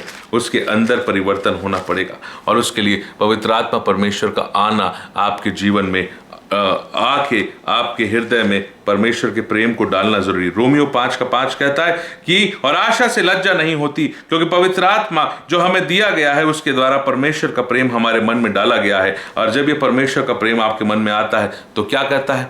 दूसरा कुरिन्थियों 5 का 13 कहता है, यदि हम बेसुध हैं तो परमेश्वर के लिए, और अगर चैतन्य हैं तो तुम्हारे लिए, इसलिए कि मसीह का प्रेम हमें विवश कर देता है, इसलिए कि हम यह समझते हैं कि जब एक सब के लिए मरा तो सब मर गए। हालेलुया। ये बात आज के दिन जानना जरूरी है कि जब सलीब पर एक मरा तो सब मर गए। यदि हम बेसुध हैं तो परमेश्वर के लिए, और यदि चैतन्य है तो तुम्हारे लिए, लोगों की सेवा के लिए। क्यों? क्योंकि मसीह का प्रेम हमें विवश कर देता है कि मसीह के प्रेम में जब हम डूबे रहते हैं तो परमेश्वर में हम बेसुध हो जाते हैं, खोए रहते हैं। क्या आप ऐसा हो? ऐसा आपका व्यक्तिगत रिश्ता परमेश्वर के साथ है। क्यों? क्योंकि सलीबी मौत के ऊपर आपने फोकस नहीं किया है, उस क्रूस पर जाने के लिए आपने प्रयास नहीं किया है, इसलिए आप परमेश्वर के लिए बेसुध नहीं हो पा रहे हैं और दूसरे लोगों के लिए चैतन्य होकर प्रार्थना नहीं कर रहे हैं, उनके लिए निवेदन नहीं कर रहे हैं, उनके आत्मिक जीवन के लिए आपको बोझ नहीं आ रहा है। क्योंकि मसीह का प्रेम हमें विवश कर देता है, इसलिए हम यह समझते हैं कि जब एक सब के लिए मरा तो सब मर गए। और वह इस निमित्त सब के लिए मरा कि जो जीवित हैं वे आगे को अपने लिए ना जिए, परंतु उसके लिए जिए जो उनके लिए मरा और फिर जी उठा। यीशु मसीह क्यों मरा? वो इसलिए मरा कि जो जिन लोगों के लिए मरा वो आगे को अपने लिए ना जिए, पर उसके लिए जिए जो मर कर फिर से जी उठा। हालेलुया। मतलब आप और मैं यीशु मसीह के लिए जीना शुरू करें। क्या मैं और आप ऐसा करते हैं? क्या मैं और आप ऐसा करेंगे? आज तक नहीं करते हैं तो अब ये सवाल है कि क्या आगे आप करेंगे? और अगर आप ऐसा करेंगे तो आपके मेरे सवालों का जवाब मैं देकर कुछ ही देर में आज के संदेश को समाप्त करूंगा कि ऐसा कैसे किया जा सकता है। आप और मैं यीशु मसीह के पीछे चलेंगे, उसकी सेवा करेंगे, उस पर विश्वास करेंगे। ऐसा कैसे होगा? आपको सामर्थ्य चाहिए, आपको पवित्र आत्मा परमेश्वर की सामर्थ्य चाहिए, वो सहायक की आवश्यकता है जो आपको और मुझको उसके योग्य बनाएंगे।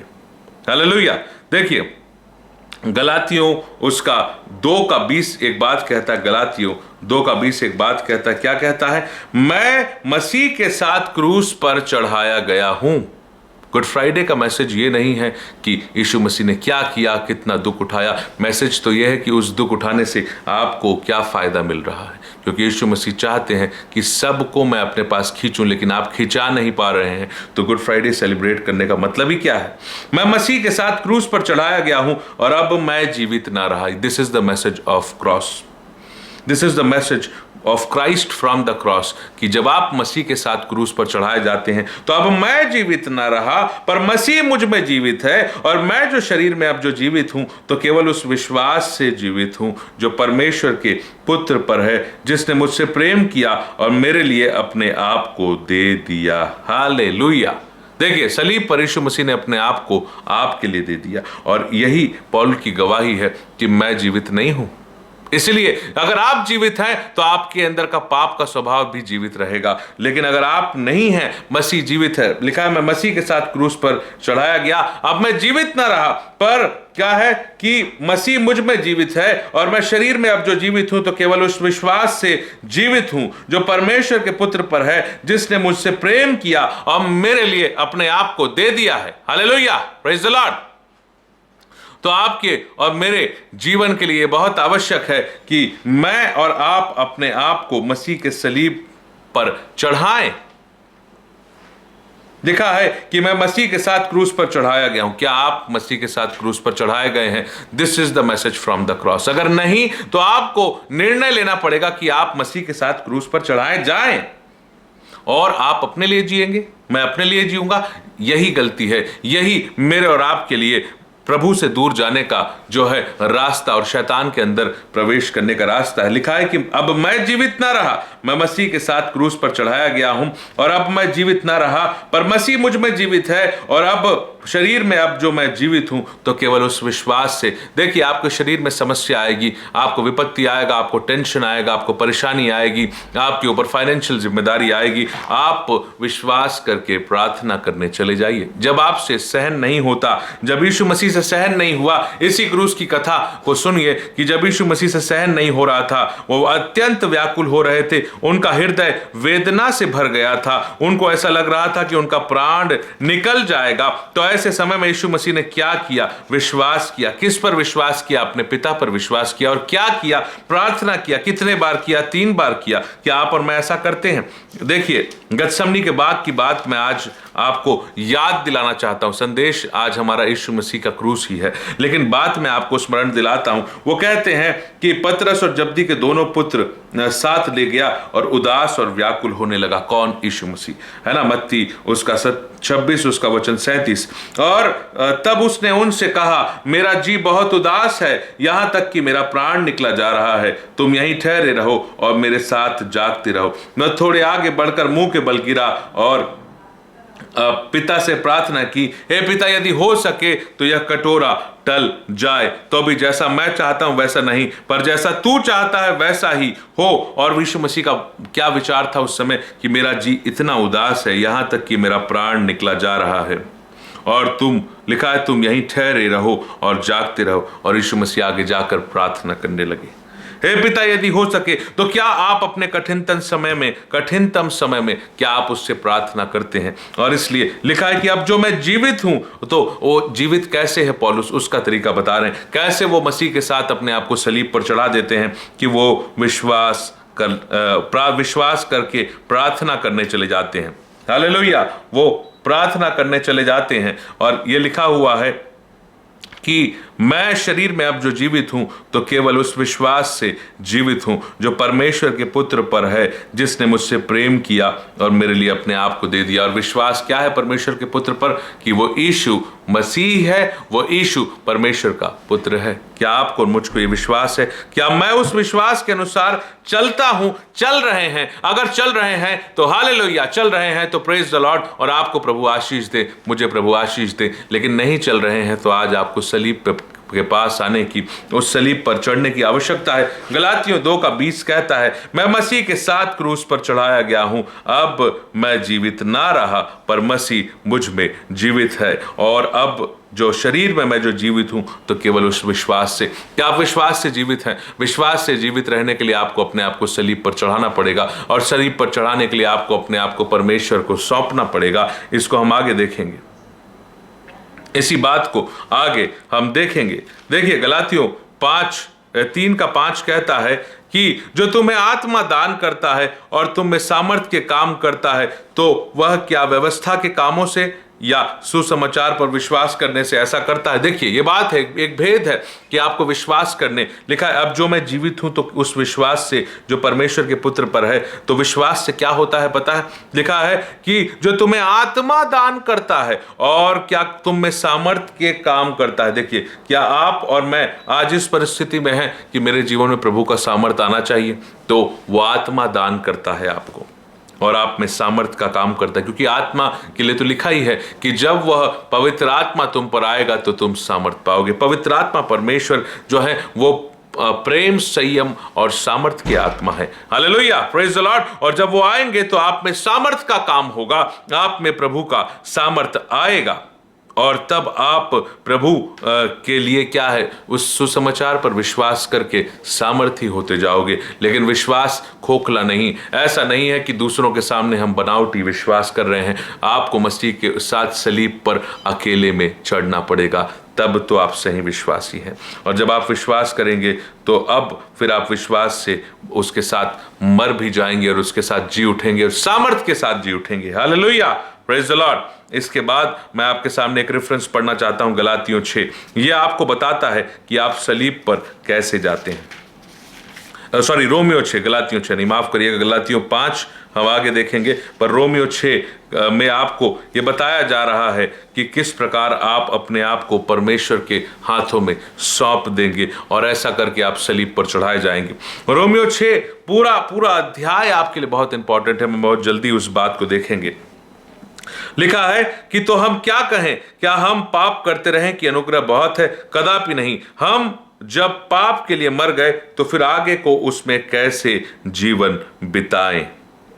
लेकिन होता है ऐसा कि हम पाप के लिए जीवन बिताने लगते हैं। होता है ऐसा कि हम संसार के पास चले जाते हैं। बहुत अच्छे से हमने पैशन वीक मना लिया, लेकिन बाद में हमारा जीवन जो है वो संसार के पास चला जाता है। तो क्या लिखा है कि क्या हम पाप करते रहें कि अनुग्रह बहुत है? कदापि नहीं। हम जब पाप के लिए मर गए तो फिर आगे को उसमें कैसे जीवन बिताए? क्या तुम नहीं जानते कि हम सब जिन्होंने मसीह यीशु का बपतिस्मा लिया तो उसकी मृत्यु का बपतिस्मा लिया। अतः उसकी मृत्यु का बपतिस्मा पाने से हम उसके साथ गाड़े गए। पहले तो उसके साथ मारे गए, उसके साथ सलीब पर चढ़ गए। इसलिए आपको उसकी मृत्यु का बपतिस्मा पाना है, मतलब यीशु मसीह के साथ मरना है, उसके साथ गाड़ा जाना है और फिर उसके साथ जी उठना है। अतः उस मृत्यु का बपतिस्मा पाने से हम उसके साथ गाड़े गए और गाड़े जाने के पहले मारे गए। कहां पर मारे गए? सलीब पर मारे गए, फिर गाड़े गए, ताकि जैसा मसीह पिता की महिमा के द्वारा मरे हुओं में से जिलाया गया, वैसे ही हम भी नए जीवन की सी चाल चले। आपको और मुझको नए जीवन की सी चाल चलना पड़ेगा। यदि हम उसकी मृत्यु की समानता में उसके साथ जुट गए तो निश्चय उसके जी उठने की समानता में जुट जाएंगे। हालेलुया। यदि, और इसलिए मैं आपको कह रहा हूं कि क्रूस की कथा आपको उसकी मृत्यु की समानता में जुट जाना है। इसी को पौलुस कहते हैं कि मैं मसीह की मृत्यु की समानता में जुट जाऊं कि किसी भी रीति से मैं मरे हुए में से जी उठने की पद तक पहुंच पाऊं। Praise the Lord. लिखा है कि क्योंकि यदि हम उसकी मृत्यु की समानता में जुट गए तो निश्चय उसके जी उठने की समानता में भी जुट जाएंगे। हम जानते हैं कि हमारा पुराना मनुष्यत्व उसके साथ क्रूस पर चढ़ाया गया है। मैं वही कह रहा हूं, क्रूस को इग्नोर नहीं किया जा सकता। आज के दिन आप क्रूस की बात नहीं करें तो यह गलत होगा। लिखा है कि हम जानते हैं कि हमारा पुराना मनुष्यत्व उसके साथ क्रूस पर चढ़ाया गया है। क्या आपका और मेरा पुराना मनुष्यत्व अर्थात वो पाप का स्वभाव, वो पाप का शरीर क्रूस पर चढ़ाया गया? यदि नहीं तो आज यीशु मसीह जो सलीब पर जिस पर हम फोकस कर रहे हैं वो आपको मुझको कहते हैं कि अपने पुराने मनुष्यत्व के साथ मेरे साथ सलीब पर चढ़ जाओ, तो निश्चय उसके जी उठने की समानता में जुट जाएंगे। तो निश्चय मतलब गारंटी है, पर पहले आपको उसकी मृत्यु की समानता में जुटना पड़ेगा। हालेलुया। ये है वो तरीका कि आप सामर्थ्य पाते हैं। तो निश्चय उसके जी उठने की सामर्थ्य, और वो कैसे जी उठा? वो आत्मा के द्वारा परमेश्वर की महिमा के लिए सामर्थ्य पाके वो जी उठा। कौन? हमारा उद्धारकर्ता, मुक्तिदाता प्रभु यीशु मसीह। हम जानते हैं कि हमारा पुराना मनुष्यत्व उसके साथ क्रूस पर चढ़ाया गया है ताकि पाप का शरीर व्यर्थ ठहरे। आपके और मेरे पाप का शरीर व्यर्थ नहीं ठहर रहा है। इसी कारण से तो मैं अपने पुराने स्वभाव में बना रहता हूं। मुझे बाकी संसार भी अच्छा लगता है, मुझे फिल्में भी अच्छी लगती है और मुझे टीवी भी अच्छा लगता है, और मैं जब चर्च जाता हूं तो मुझे प्रभु का गाना भी अच्छा लगता है। मैं दिखावा करता हूं, मैं ढोंगी हूं, मैं पाखंडी हूं। क्यों? क्योंकि मेरा पाप का शरीर मरा नहीं है। लिखा है हम जानते हैं कि हमारा पुराना मनुष्यत्व उसके साथ क्रूस पर चढ़ाया गया ताकि पाप का शरीर व्यर्थ ठहरे। लेकिन आपका मेरा पाप का शरीर व्यर्थ कहां ठहर रहा है? उसे व्यर्थ ठहराना पड़ेगा, उसे व्यर्थ बनाना पड़ेगा, और वो बिना मसीह के साथ सलीब पर गए हुए व्यर्थ नहीं बन सकता। लिखा है कि हम जानते हैं कि हमारा पुराना मनुष्य तो उसके साथ क्रूस पर चढ़ाया गया। बार बार मैं इस बात को बोल रहा हूं, ताकि पाप का शरीर व्यर्थ ठहरे। देखो ये सलीब का महत्व है, ये उस क्रूस पर सलीब पर चढ़ाए गए मसीह का महत्व है। और आगे को पाप के दासत्व में हम ना रहें, और हम आगे को पाप के दासत्व में ना रहें। क्यों? क्योंकि पाप का शरीर व्यर्थ ठहरा। क्या आप उसके साथ सलीब पर जा रहे हैं? और उसी के ऊपर हम आगे चर्चा करेंगे कि हम उसके साथ सलीब पर कैसे जाएंगे। तो आगे को हम पाप के दासत्व में ना रहें, क्योंकि हमारा पुराना मनुष्य तो यीशु मसीह के साथ सलीब पर चढ़ाया गया। क्योंकि जो मर गया वह पाप से छूटकर धर्मी ठहरा। इसलिए यदि हम मसीह के साथ मर गए, अकेले नहीं मरना है। सुसाइड करने की बात नहीं हो रही है ना? जहर खाने की बात नहीं हो रही है, नस काटने की बात नहीं हो रही है। ये मसीह के साथ मरने की बात हो रही है। हालेलुया। ये सलीब पर मरने की बात हो रही है, पुराने मनुष्यत्व के मरने की बात हो रही है। इसलिए यदि हम मसीह के साथ मर गए तो हमारा विश्वास है कि उसके साथ जिएंगे भी, क्योंकि हम जानते हैं कि मसीह मरे हुओं में से जी उठकर फिर मरने का नहीं, उस पर मृत्यु की प्रभुता नहीं होने की, क्योंकि मृत्यु को तो कुचल दिया उसने, मृत्यु को तो खत्म कर दिया उसने, आगे हम देखेंगे, है ना।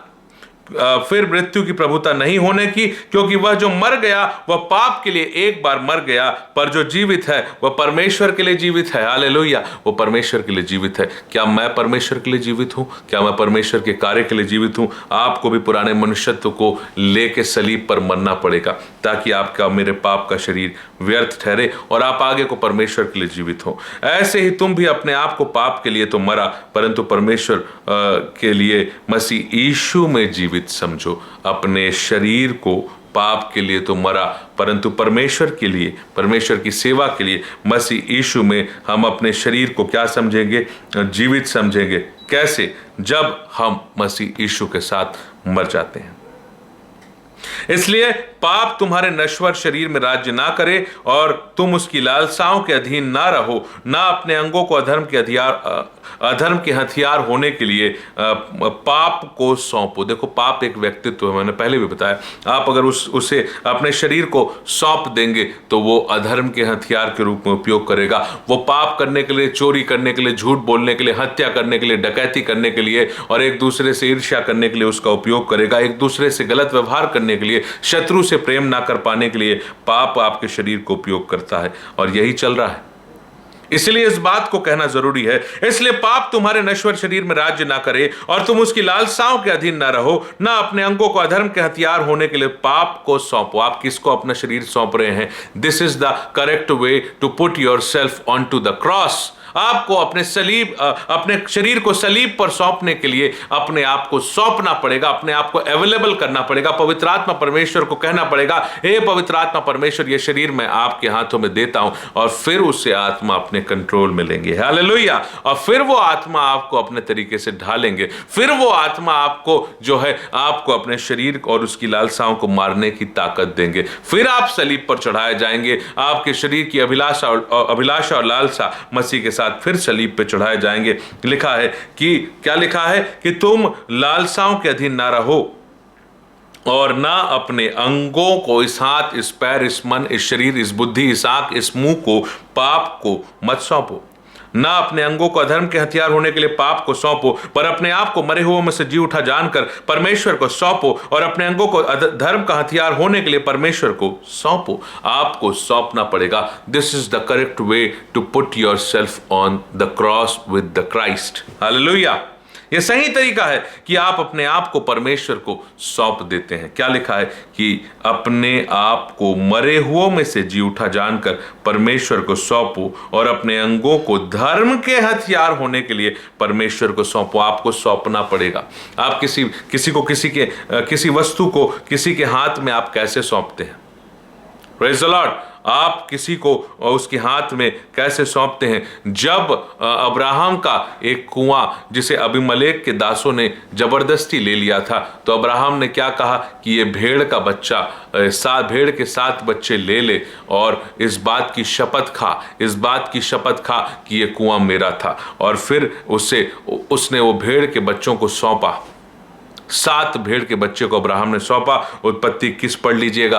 आज जो यीशु मसीह का मृत्यु को, सलीबी मौत को हम स्मरण कर रहे हैं, तो आज उन बातों पे बहुत मनन करने का वक्त नहीं है, लेकिन आप उस बात को पढ़ के देखिएगा। उसने 7 भेड़ के बच्चों को सौंपा और शपथ भी खाई। आप परमेश्वर को अपने आप को कैसे सौंपते हैं? आप प्रार्थना करके परमेश्वर को यीशु के नाम से सौंपते हैं, मतलब आप प्रार्थना की दशा में चले जाते हैं। क्या लिखा है? कि ना तो अपने अंगों को अधर्म के हथियार होने के लिए पाप को सौंपो, पर अपने आप को मरे हुओं में से जी उठा जानकर परमेश्वर को सौंपो, और अपने अंगों को धर्म के हथियार होने के लिए परमेश्वर को सौंपो। मतलब, हे पिता, मैं अपने आप को आपके हाथ में सौंप रहा हूं। इच्छा तो मेरे अंदर है कि मैं संसार में जाऊं, लेकिन मैं अपने आप को आपको सरेंडर कर रहा हूं। This is the correct way to put yourself on the cross with the Christ.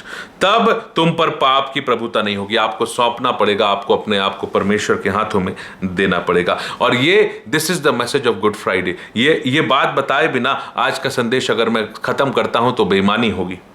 तब तुम पर पाप की प्रभुता ना होगी, क्योंकि तुम व्यवस्था के अधीन नहीं वरन अनुग्रह के अधीन हो। अनुग्रह के अधीन हो, इसलिए कोई व्यवस्था नहीं है। इसलिए आपको मैं ये नहीं बोल रहा हूं कि आपको 4 किलोमीटर खाली पर चलना पड़ेगा, आपको अपने आप को चींटियों से कटवाना पड़ेगा, आपको तपस्या करना पड़ेगा। नहीं, आपको अपने आप को परमेश्वर को सौंपना पड़ेगा। This is the way to put yourself on the cross. आपको अपने आप को सलीब पर चढ़ाने का तरीका है कि अपने आप को मरे हुए में से जी उठा जानकर परमेश्वर को सौंपो और अपने अंगों को धर्म के हथियार होने के लिए, अभी धर्म का हथियार नहीं हुआ है, पर धर्म के हथियार होने के लिए, आगे को धार्मिकता के लिए उपयोग हो। अभी ये जो हथियार है, ये तो पाप करना चाहता है, ये तो चोरी करना चाह रहा है, लेकिन इसको अगर आप धर्म के हथियार होने के लिए सौंपोगे, जब आप उसको दे दोगे, अर्पण कर दोगे, अपने आप का समर्पण, जैसे कोई डाकू है वो आत्मसमर्पण करता है। हम एक बहुत फेमस डाकू के बारे में जानते हैं कि उसने अपना आत्मसमर्पण कर दिया। पता नहीं प्रभु ने उसके मन में काम किया होगा और उसको लगा कि मैं इस गलत काम को छोड़ दूंगा या छोड़ दूंगी। उसने अपना आत्मसमर्पण किया, वो गई, उसने अपने हथियार डाल दिए, वो गया, उसने अपने हथियार डाल दिए।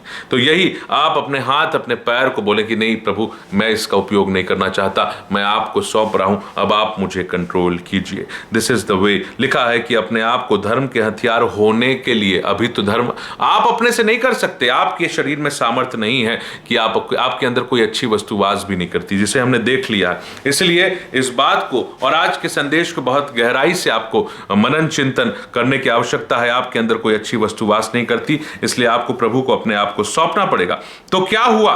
क्या हम इसलिए पाप करें कि व्यवस्था के अधीन नहीं, अनुग्रह के अधीन है? नहीं, वो अनुग्रह जो है वो आपको व्यवस्था से छुड़ाता है, काम काज, कर्म कांड और रीति विधि से ऊपर उठ के अपने आप को प्रभु को समर्पित करने की बात कह रहा है वचन। रोमियो 6 का वचन 16 कहता है, क्या तुम नहीं जानते कि जिसकी आज्ञा मानने के लिए तुम अपने आप को दासों के समान सौंप देते हो, तो उसी के दास हो। किसी के भी अपने शरीर को आपने ढीला छोड़ दिया और कहें कि भाई जो हो रहा है होने दो, जो चल रहा है चलने दो, जिसे आपने सौंपा आप उसी के दास हो। लिखा है, क्या तुम नहीं जानते कि जिसकी आज्ञा मानने के लिए तुम अपने आप को दासों के समान सौंप देते हो, उसी के दास हो। चाहे पाप के जिसका अंत मृत्यु है, चाहे आज्ञाकारिता के जिसका अंत धार्मिकता है। परंतु परमेश्वर का धन्यवाद हो कि तुम पाप के दास थे, परंतु अब मन से उस उपदेश के मानने वाले हो गए हो। ये अच्छी बात है कि जो उपदेश दिया जाता है, जो वचन आप बाइबल से पढ़ते हैं, मन से पहले उसके मानने की कोशिश कीजिए, फिर तन से मानने की ताकत प्रभु आपको दे देंगे। तो कैसे देंगे? जब आप उसे सौंपेंगे। लिखा है, परंतु परमेश्वर का धन्यवाद हो कि तुम पाप के दास थे, पर अब मन से उस उपदेश के मानने वाले हो गए हो जिस सांचे में ढाले गए थे। उस सांचे में ढलना पड़ेगा, उस सांचे में जाना पड़ेगा। जैसे पौलुस बोलते कि मैं मसीह की सी चाल चलता हूं, तुम मेरी चाल चलो। यह सांचा है जिस सांचे में आपको ढलना पड़ेगा। और पाप से छुड़ाए जाकर धर्म के दास हो गए। मैं तुम्हारी शारीरिक दुर्बलता के कारण, है ना, मनुष्य की रीति पर कहता हूं कि जैसे तुमने अपने अंगों को कुकर्म के लिए और अशुद्धता के लिए, है ना, कुकर्म के दास होकर सौंपा था, वैसे ही आप अपने अंगों को पवित्रता के लिए धर्म के दास करके सौंपो। यही कह रहा हूं, अपने आप को परमेश्वर को सरेंडर करना पड़ेगा। हे परमेश्वर। और आप कैसे करोगे? प्रार्थना करके। यीशु मसीह ने अपने देह को सरेंडर किया। उनकी इच्छा नहीं थी, उनके अंदर सामर्थ भी नहीं थी। वही गतसमनी की बाग के बात को याद कीजिए। एक स्वर्गदूत आया जो यीशु मसीह को सामर्थ दे रहा था। हे पिता, यह कटोरा हटा ले। तो एक स्वर्गदूत आया, मेरी नहीं पर तेरी इच्छा पूरी हो बोलने के बाद एक स्वर्गदूत दिखाई देता है। लूका उसका आप 22वां अध्याय पढ़ के देखिएगा। लूका में वर्णन है स्वर्गदूत का, मत्ती में, मरकुस में शायद नहीं है। तो आप देखिएगा, एक स्वर्गदूत पिता की ओर से प्रार्थना के उत्तर में आया और वो सामर्थ देता रहा। हालेलुया। जैसा तुमने अपने अंगों को कुकर्म के लिए, अशुद्धता और कुकर्म के दास करके सौंपा था, वैसे ही अब अपने अंगों को पवित्रता के लिए धर्म के दास करके परमेश्वर को सौंप दो। प्रार्थना करके सौंपो। जब तुम पाप के दास थे तो धर्म की ओर से स्वतंत्र थे। अतः जिन बातों में अब तुम लज्जित होते हो, उस समय तुमको क्या फल पाते थे? उनका अंत तो मृत्यु है। परंतु अब पाप से स्वतंत्र होकर परमेश्वर के दास बनकर तुमको फल मिला, जिससे पवित्रता प्राप्त होती है और उसका अंत अनंत जीवन है। उसका अंत अनंत जीवन है। देखिए, जब आप परमेश्वर के दास बनेंगे, परमेश्वर को अपने आप को सौंपेंगे, तो आपको क्या मिलेगा? जब आप पाप के ऊपर अपने आप को सौंप दिए, अशुद्धता के लिए मैंने अपने आप को, अपने अंगों को अधर्म के हथियार के लिए सौंपा, तो उसका अंत मृत्यु था, क्योंकि पाप की मजदूरी तो मृत्यु है। हम सौंप दिए, हम उसके दास बने। परंतु यीशु की सलीबी मौत के बाद क्या लिखा है? अब पाप से स्वतंत्र होकर और परमेश्वर के दास बनकर तुमको फल मिला, जिससे पवित्रता प्राप्त होती है। उसका अंत अनंत जीवन है। क्योंकि पाप की मजदूरी तो मृत्यु है, परंतु परमेश्वर का वरदान हमारे प्रभु यीशु मसीह में अनंत जीवन है। क्या मैं इस बात को समझ रहा हूं? क्या आप इस बात को समझ रहे हैं? क्या आपको भरोसा है कि परमेश्वर आपके लिए काम करेंगे? हाँ, परमेश्वर आपके मेरे लिए वो काम करेंगे, लेकिन मुझे अपने आप को धर्म के हथियार होने के लिए अभी तो नहीं है। अभी तो चोरी करने की इच्छा है, अभी तो परमेश्वर का टाइम को खा जाने की इच्छा है, अभी तो सोने की इच्छा है, अभी तो संसार में जाके जो है मौज मस्ती करने की इच्छा है। लेकिन फिर भी मैं प्रार्थना करके अपने आप को परमेश्वर के हाथों सौंपता हूं, अपनी बॉडी को जीवित बलिदान करके चढ़ाने की कोशिश कर रहा हूं। और जब मैं करूंगा तो परमेश्वर की सामर्थ्य आएगी, मुझे फल मिलेगा। क्या लिखा है? परंतु जब पाप से स्वतंत्र होकर परमेश्वर के दास बनकर तुमको फल मिला। फल क्या है? फल आत्मा का फल नहीं, उस आत्मा के फल के पहले आपको पवित्रता मिलती है। फल मिला जिससे पवित्रता प्राप्त होती है, और उसका अंत अनंत जीवन है। जब तक आप सलीब पे चढ़ के परमेश्वर को अपने आप को सौंपेंगे नहीं, तो आपको पवित्रता नहीं मिलेगी। बिना पवित्रता के आपको अनंत जीवन नहीं मिलेगा। उस पवित्रता के खोजी बन जाओ, जिसके बिना कोई भी कभी भी अपने परमेश्वर को नहीं देखेगा। ये बात मैं कह रहा हूं क्या? ये बात परमेश्वर खुद अपने वचन में कहते हैं। आपके मेरे लिए ये बात है। इब्रानियों 12:14 कहता है, सबसे मेल मिलाप रखो और उस पवित्रता के खोजी हो जिसके बिना कोई प्रभु को कदापि ना देखेगा। तो जब आप प्रभु को देखने लायक ही नहीं रहेंगे, तो फिर प्रभु के साथ रहने लायक कैसे बनेंगे? फिर स्वर्ग कैसे जाएंगे? इसलिए लिखा है कि पर पाप से स्वतंत्र होकर परमेश्वर के दास बनकर तुमको फल मिला, जिससे क्या प्राप्त होती है? पवित्रता प्राप्त होती है, और उसका अंत अनंत जीवन है। हालेलुया! यह है यीशु मसीह के साथ सलीब पर चढ़ने का प्रतिफल।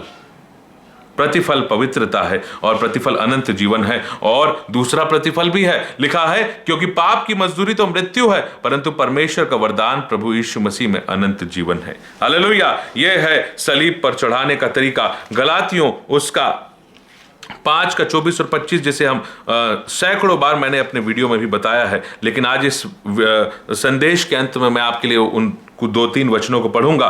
क्या लिखा है?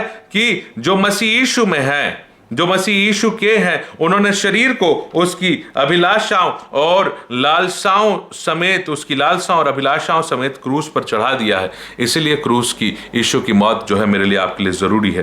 क्यों? क्योंकि मैं और आप अगर यीशु मसीह में हैं, तो उन्होंने अपने शरीर को उसकी लालसाओं और अभिलाषाओं समेत क्रूस पर चढ़ाया। कैसे चढ़ाया? अपने आप को मसीह को समर्पित करके। यदि हम आत्मा के द्वारा जीवित हैं, देखिए, आत्मा के द्वारा आप अपने आप को सलीब पर चढ़ाते हैं। Praise the Lord! आत्मा के द्वारा, यानी पवित्र आत्मा परमेश्वर की सामर्थ में आप और मैं अपने आप को सलीब पर चढ़ाते हैं। लिखा है, यदि हम आत्मा के द्वारा जीवित हैं, तो आत्मा के अनुसार चले भी। यदि आप आत्मा के अनुसार जीवित, कौन? पवित्र आत्मा परमेश्वर के द्वारा अगर आप जीवित हैं, तो पवित्र आत्मा परमेश्वर में आप और मैं चले भी। आखिरी वचन पढ़ के हम आज का संदेश समाप्त करेंगे। रोमियो की पत्री उसका 8वां अध्याय और वचन 12। रोमियो 8:12 क्या कहता है? रोमियो 8:12 कहता है, इसलिए हे भाइयों, हम शरीर के कर्जदार नहीं कि शरीर के अनुसार दिन काटें, क्योंकि यदि तुम शरीर के अनुसार दिन काटोगे तो मरोगे, यदि आत्मा से देह की क्रियाओं को मारोगे तो जीवित रहोगे। इसलिए वो कहते हैं कि यदि आत्मा के अनुसार जीवित हो, तो आत्मा से चलो भी। गलातियों 5:25 बहुत अच्छा लगता है मुझे, कि लिखा, यदि तुम आत्मा के द्वारा जीवित हो, मतलब आत्मा के द्वारा आप अपने आप को सलीब पर चढ़ा सकते हैं। और आत्मा की उपस्थिति में जाने के लिए आपको प्रार्थना, आराधना, वचन करना पड़ेगा। तो जब कभी आपको ऐसा लगता है कि शायद मैं प्रभु से दूर चला जाऊंगा, आप प्रार्थना करना शुरू कीजिए, और प्रार्थना के अंदर ही आराधना और वचन आता है। इसे हम प्रार्थना वाले सरमन में देख चुके हैं। तो ये बात मेरे और आपके लिए बहुत आवश्यक है कि क्या लिखा है, यदि शरीर के अनुसार जीवन काटोगे तो मरोगे, यदि देह से आत्मा की क्रियाओं को यदि आत्मा से देह की क्रियाओं को मारोगे तो जीवित रहोगे। आत्मा से देह की क्रियाओं को मारना, और यही क्या है, आत्मा के द्वारा जीवित रहना है। आत्मा से देह की क्रियाओं को मारोगे तो जीवित रहोगे। और आगे यह भी कहता है कि मतलब आपको पवित्र आत्मा परमेश्वर से परिपूर्ण होना है, उसमें चलना है। लिखा है, इसलिए कि जितने परमेश्वर की आत्मा के चलाए चलते हैं वे ही परमेश्वर के पुत्र हैं। और अगर ऐसा है तो अभी यीशु की सलीबी मौत और ये गुड फ्राइडे आपके लिए गुड हो पा रहा है, नहीं तो मसीह का क्रूस पर बलिदान आपके और मेरे जीवन के लिए व्यर्थ साबित हो जाएगा। इसलिए जितने परमेश्वर के आत्मा के चलाए चलते हैं वे ही परमेश्वर के पुत्र हैं, क्योंकि तुमको दासत्व की आत्मा नहीं मिली कि फिर भयभीत हो, परंतु किसकी आत्मा मिली है, लेपालकपन की आत्मा मिली है, जिससे हम हे अब्बा हे पिता कहकर पुकारते हैं। और आपको पुकारना पड़ेगा, पुकार पुकार के अपने इस शरीर को जो है सौंपना पड़ेगा। किसको? परमेश्वर को। अभी धर्म का हथियार नहीं है, लेकिन जब आप सौंपेंगे तो सौंपने के बाद जब आत्मा आपको कंट्रोल करेंगे तो आप धर्म के हथियार के रूप में आप चलेंगे। हालेलुया। लिखा है कि जैसे तुम अपने देह को अधर्म के हथियार के लिए पाप को सौंपते थे, अब धार्मिकता के हथियार होने के लिए अपने आप को परमेश्वर को सौंपो। कैसे सौंपेंगे? आत्मा के कंट्रोल में जाकर। आत्मा से देह की क्रियाओं को मारोगे तो जीवित रहोगे, और यदि आत्मा के द्वारा जीवित हो तो आत्मा के अनुसार चलो भी। और जितने परमेश्वर की आत्मा के चलाए चलते हैं वे परमेश्वर के संतान हैं। और कैसे संतान है और कैसे सामर्थ्य मिलती है? लेपालकपन की आत्मा के कारण से आप उसे हे अब्बा और हे पिता कह के पुकार रहे हैं, सामर्थ्य के लिए पुकार रहे हैं और पवित्रता के लिए पुकार रहे हैं, अपने आप को सौंपने के लिए परमेश्वर को पुकार रहे हैं। आज का गुड फ्राइडे, आज का ये दिन आपके लिए आशीष का कारण हो। यीशु मसीह ने सलीब पर अपने आप को क्यों दे दिया?